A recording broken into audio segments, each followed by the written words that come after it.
Well, welcome to the third episode of the Performing Songwriter, and I'd like to introduce my guest, Zoe Mulford. Did I say last name right? Mulford, yes. Yay, okay. Before we get started, I guess the first show we had, my guest was a guy named Terry Ravel, and I talked about the need to have a notebook, which I was not great at because I always had to have a long pen in my pocket, and it was a pain. But I got one of these, and I just wanted to mention this is called Flip Notes, and it's by WellingtonSpringGifts.com. What's cool about it is, first of all, the pen is attached to the notebook, and it's not long. And you open it, you basically have a paper, and when you run out of paper, there's refills. So I've been putting it in my pocket whenever I leave, which is good for me. Okay, Zoe, talk a little bit about your, I know that you're getting well known in the folk community, songwriter community. I hope so. I think you are. And you also normally live in England. I've been living in England for the last 7 years. I describe myself as a transatlantic singer-songwriter because part of the time I'm in Manchester, England, and part of the time I'm based in Pennsylvania. And this year I'm mostly in Pennsylvania, and so it varies. But I do play on both sides of the Atlantic because that's where I happen to be. Maybe it's a little brief summary of your musical history. Oh, golly. I started writing songs as a kid, and I tell people I'm still doing it because nobody stopped me. That's what kids do. Kids make up songs, and somebody said, that's being a composer, and you're good at it, and you should keep doing it. So my parents encouraged me early on. I had some wonderful music teachers who encouraged me early on. And then at the end of high school, I had failed to turn into the sort of musician who goes to conservatory. So at that point, people started saying, well, maybe you should go do something else.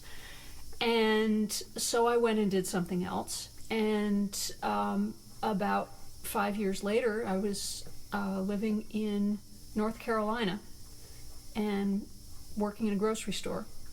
And there was a guitar shop across the street. Now, I'd grown up with a piano. But at this point in my life, I had no piano, and I was feeling the lack. So I thought maybe I'd better start playing something smaller. So I went across the street to the guitar shop, and they said, go talk to Tim. Tim was an old-time flat picker. So he started teaching me to pick fiddle tunes on the guitar.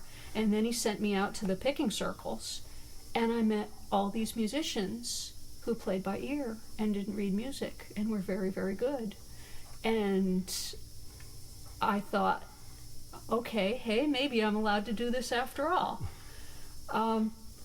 So that's sort of how I came to it. And since then, I've just been, I've been doing it the way I do it, and it works okay. Okay. The topic for this show is when you're getting ready to write a song. Actually, before we get to that, I'll tell you the question now, and we'll get to your answer. What is the general process that you think about going through in general? I realize it would change, but it may be subconscious because you've done it so long. You're like, what's the framework normally? And sometimes you go out. So I'm going to ask you to hold off on that. Okay. And I wanted to go over something. I also wanted to let people know about this book, which is my favorite songwriting book. That's just me. It's called 6 Steps to Successful Songwriting, and it's by a guy named Jason Bloom, who's out in I think he's still down in Nashville. And this is at least one of his processes. So this is what I mean by a process. He has like 3 steps, and one is, in terms of this particular one, is to start with a title. And again, everybody has their own process. The second thing is he outlines the song. What like in general, what does he want to convey in the first verse, second verse, that type of thing, chorus. And then 3, actually write the lyrics, and of course edit them and so forth. So here we are. In terms of your process, how would you describe it? I think I go at it in different ways. Sometimes I'll get music first. Sometimes I'll get words first. Usually I get the structure or some part of the structure before I get either of those things. But really where I start is, why does there need to be a song? What is this song for? And that's how most of my songs come into being. I was putting together the album notes for my most recent album, and I realized that almost every one of those songs on the album, which is called Coyote Wings, was written for somebody. And that a lot of the people that I was thanking in the credits were the people for whom I had written these songs. So that's kind of where it starts, is I have something to say to you right now, today, and I'm going to say it like this.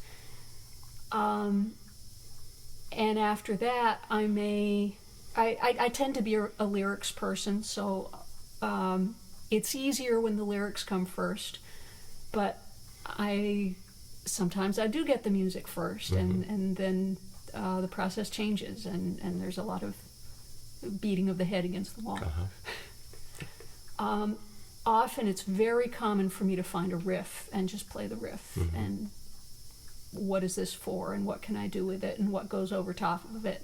And often the riffs will sit around for a long time before I find the song that needs them. And then you finish it, and hope it's the way you want it. Then I hope I finish it, and actually finishing the song is not the last step, because my husband is a computer scientist, and he introduced me to the idea of beta testing. So I get the version that starts at the beginning and goes to the end with no holes, and then I start playing it for people. And that's my beta testing. So I see what sort of reactions am I getting to this, and how do I feel when I'm playing it live for an audience, and is it feeling like it goes on a little bit too long, and are they scratching their heads at the end of it, and are there places where I always forget the lyrics or reverse lyrics, or where I always screw up the guitar, because those are symptoms, and those kind of tell me, maybe this needs to change a little. So there's always a rewriting process after I have something that I am singing in public. Yeah, cool. People seeing the show know I need notes, because I'm getting old and I forget.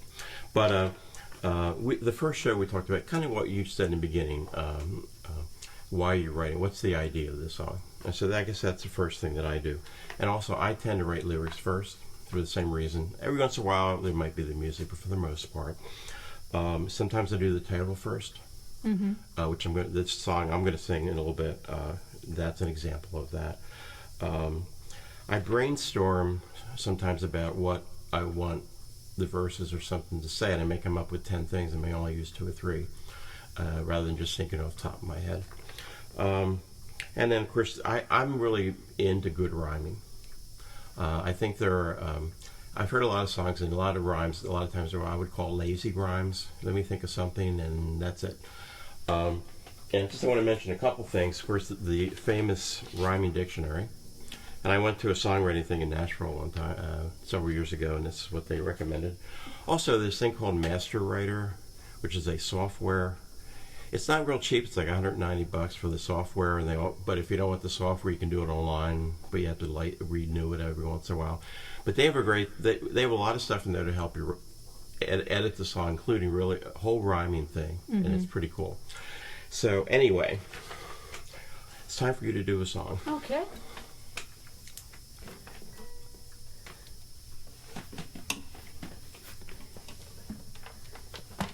Another tool I use a lot is free writing. You have a little notebook. I have a big notebook. And if I'm trying to figure out what am I saying in the song, I will go on for pages and pages and pages and just get everything out on paper that I can. And then at the end of that, I'll sit down with my tight little structure and see, now that I know what I want to say, how do I squeeze it down to the room that I actually have. Well, when I went to that songwriting class, it was like a 3-day class. That one of the guys, that's what he recommended. What you just said. It's a good way to get a lot of sensory stuff. So that's kind of why I wanted to do this one. This is a nice summer song about the Jersey Shore.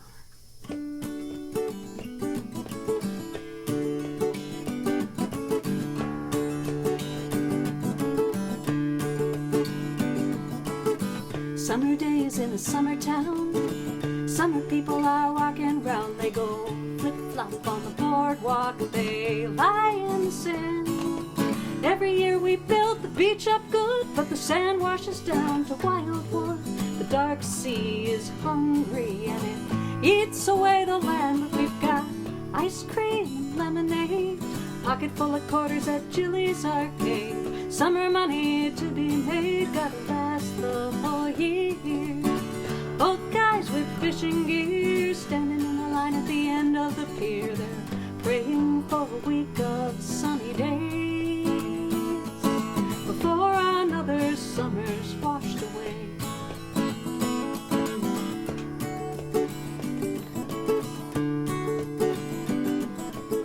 Summer nights in summertown, the party starts when the sun goes down. They go flip-flop on the boardwalk under carnival lights.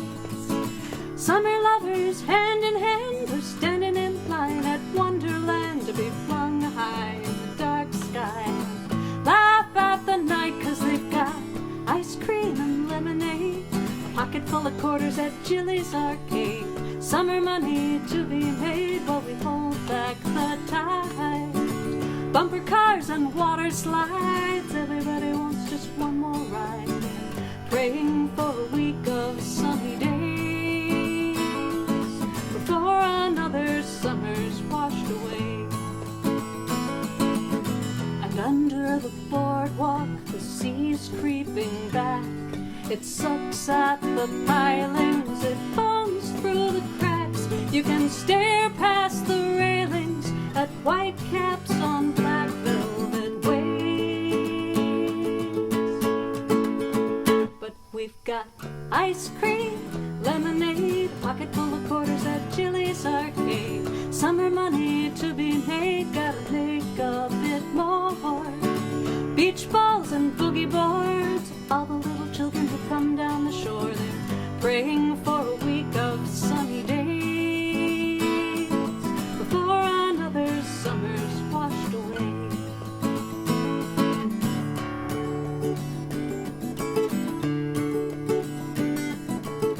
Summer days in a summer town, flip-flop on the boardwalk. Summer people are walking round, they go flip-flop on the boardwalk. Ice cream and lemonade, flip-flop on the boardwalk. Summer money to be made, flip-flop on the boardwalk. And beach balls and boogie boards, all the little children who come down the shore. And all the guys with fishing gear, standing in a line at the end of the pier. And all the merchants down the shore, except for the guy who runs the video store. They're praying for a week of sunny days.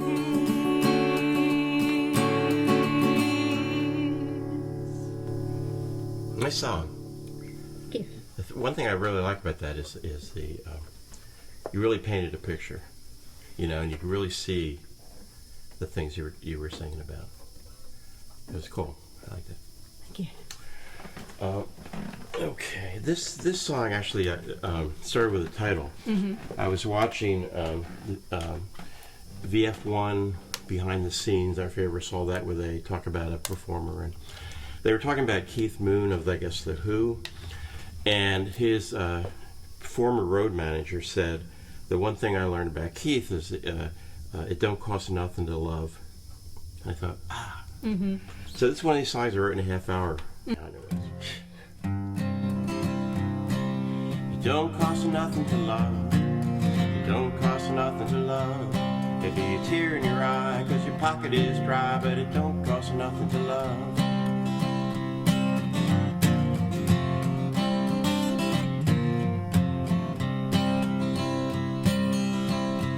Now my wallet is thin, rarely wears out, pickpockets leave me alone. My banker just grins whenever I'm in, he knows all the money I've blown. But it don't cost nothing to love, it don't cost nothing to love.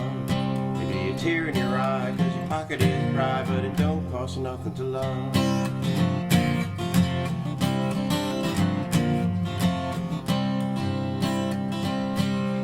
Life, but nothing to show for all the money I've earned. I can't understand how it slips through my hands, and money just burns. But it don't cost nothing to love, it don't cost nothing to love. Got a tear in my eye, cause the pocket is dry, but it don't cost nothing to love. Love don't cost, but it ain't free, but you don't need silver or gold.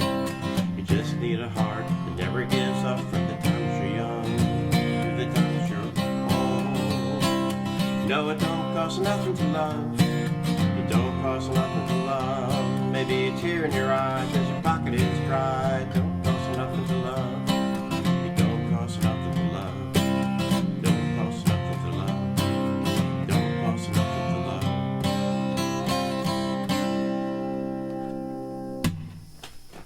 I wanted to ask you about a performance that you feel really went well, and why you think that was the case.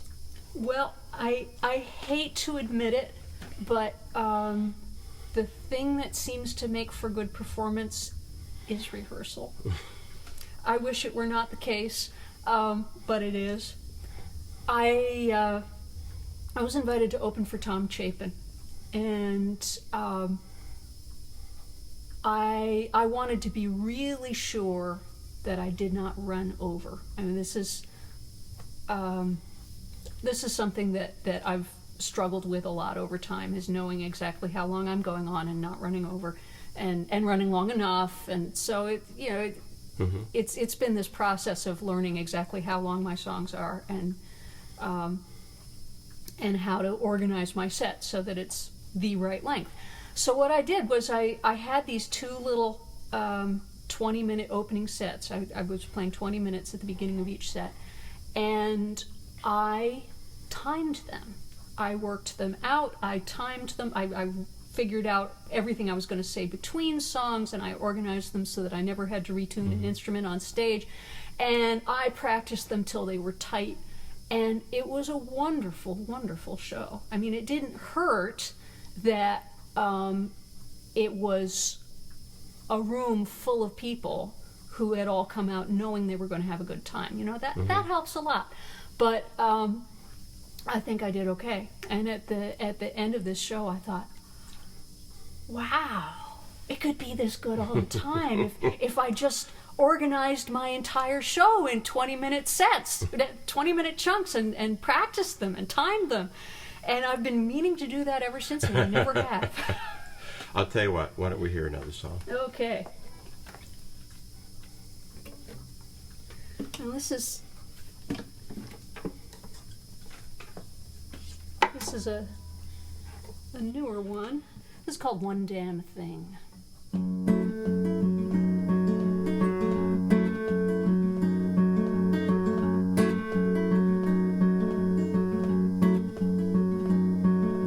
One damn thing after another, trouble's gotta stand in line. Stick with me, we'll get through this together, taking one damn thing at a time.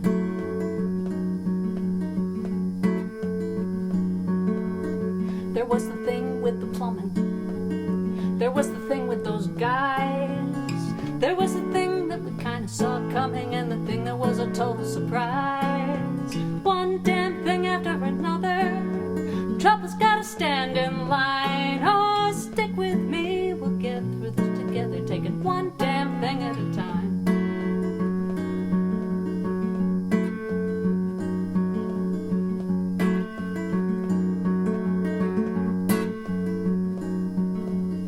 There was the thing with the ceiling, there was the thing with the floor, there was the thing with the funny kind of feeling, and the ambulance at 3:45.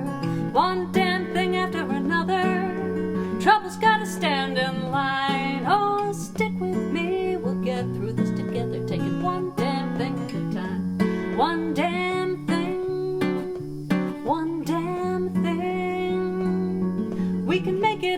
take it just one damn thing at a time.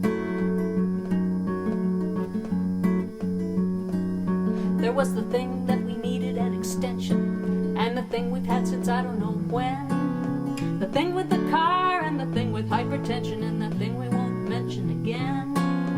One damn thing after another, trouble's gotta stand in line. Oh, stick with me, we'll get through this together. Take it one damn thing at a time. One damn thing, one damn thing. We can make it if we take it just one damn thing at a time.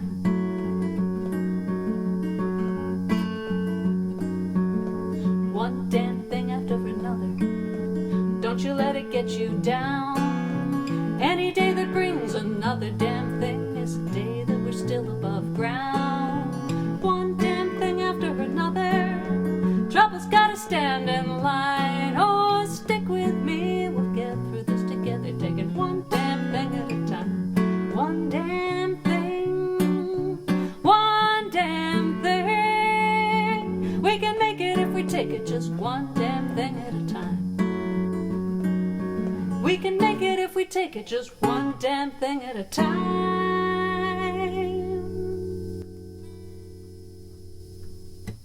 That's a damn song. I was trying to think in terms of a performance that I liked. I suppose that in 1997 they let me play at the Philly Folk Festival. And I was in a songwriters thing. And the other people in there were Lucy Kaplansky, who emceed it also, Dan Byrne, Michael Jarling, and, I can't believe it, Dave Olney. And I kind of started off with humor, which I do a lot, and they all had CDs, and at that time I didn't have any. So I got up there and I said, before I sing, and I was the first person, I just want to say I do not have a CD in the back. And the funny thing is, none of them mentioned their CDs. I'm pretty sure I did the song, and again, it's meant to be a funny song. It's one of these things I wrote in '83. I couldn't think of what to do, and I said, let me just write something stupid. I'll probably never sing it out, but I did once. And of all the songs I've ever written, this gets most requested. It's about the 3-chord folk song, even though it has an E minor in it, but we don't count that. It's called CD and G. I could write 1,000 songs like Barry Manilow, songs that Frank Sinatra would have sung. But I write simple folk songs for simple folks like me. Always use the chord C, D, G. C, D, and G. C, D, and G. And I like the way they sound, oh, when they go around. C, D, and G. Now C is for the Cadillac I know I'll never own. And D is for the dusty boots I wear. And G is for the girls that I guess I'll never see if I keep playing chords like C, D, G. C, D, and G. C, D, and G. And I like the way they sound, oh, when they go around. C, D, and G. Now I could play B minor, A minor, or E, but I'll not be tempted with the devil in disguise. I'll keep the faith, the good old CDG. And I'll ignore the critics, I won't care about what they say. Who wants to win a Grammy anyway? C, D, and G.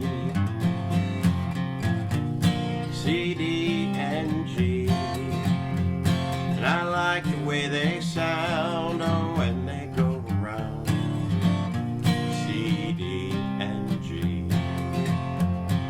I could write 1,000 songs like Barry Manilow, songs that Frank Sinatra would have sung.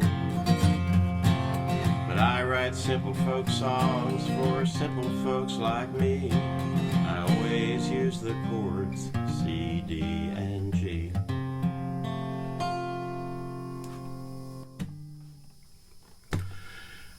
Anyway, that's my hit song. I wanted to ask you, I'm going to have you do one more song, but I wanted to ask you first, people want to learn about you, how might they be able to do that? Well, I have a website, which is www.zoemulford.com. And I'm also on Facebook, which is Zoe Mulford, Transatlantic Singer-songwriter. And yeah, website's up to date. It'll pretty much tell you what I'm doing. Are you at CD Baby with your CDs? I am at CD Baby. I'm on iTunes. You can find me on Pandora. You're every place. I know you get on every place once you get on CD Baby. Yeah. Yeah. And yeah, I have 4 albums on a little independent label called Azalea City Recordings out of Tacoma Park, Maryland. Okay. I'm going to have you do one more song. Okay. Well,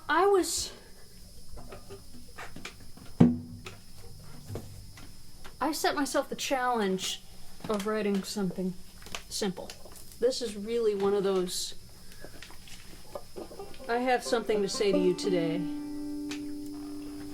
and I wanted it to be a sing-along.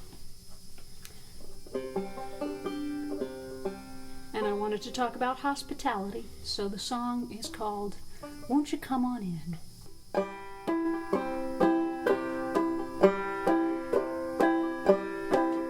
Won't you come on in? Won't you come sit down? It's been too long since I've seen you round. Tell me something new. Tell me how you've been. Got a song or two I want to sing with you. Won't you come on in? Have a cup of tea. Have a glass of wine, have a drink of water, it'll all be fine. Won't you share some bread? Won't you share some time? Won't you share some space in a peaceful place where the folks are kind? Won't you come on in? Won't you come sit down?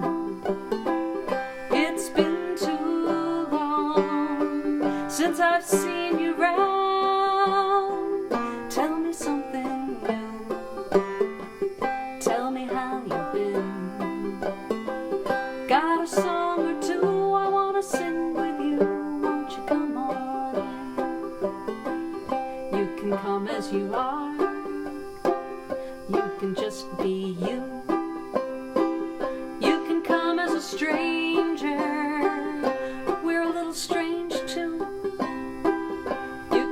As a guest, you can leave as a friend. I wish you all the best, and may your steps be blessed till you come again.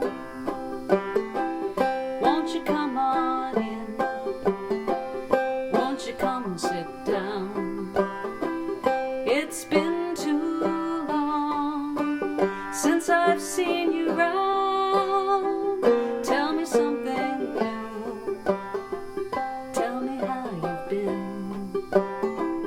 Got a song or two I want to sing with you. Won't you come on in?